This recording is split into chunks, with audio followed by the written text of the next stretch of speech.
Autodemolizioni Signor, a Villorba dal 1969 al vostro servizio. Rottamazione auto, vendita ricambi nuovi e usati, vendita autovetture sinistrate o usate.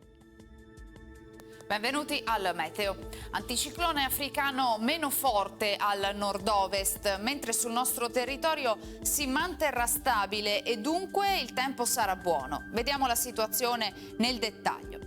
Sul Veneto la grafica di venerdì 24 giugno ci mostra un ampio soleggiamento, il cielo si presenterà sereno o poco nuvoloso. Poi con il passare delle ore nuvolosità in aumento e non si esclude una maggiore variabilità sui rilievi con temporali sparsi. Temperature stazionarie o in lieve locale calo, minime tra 16 e 24 gradi, massime comprese invece tra i 28 e i 33 gradi.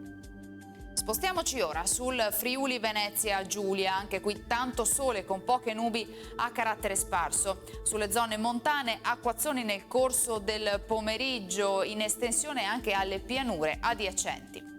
Temperature minime tra 21 e 25 gradi, massime sui 31-32. Infine diamo uno sguardo al Trentino Alto Adige, dove inizialmente avremo bel tempo, dalle ore pomeridiane e soprattutto in serata frequenti rovesci. Temperature minime sui 21-22 gradi, massime intorno ai 32 all'incirca. Dal meteo di Antena 3 per ora è tutto, arrivederci.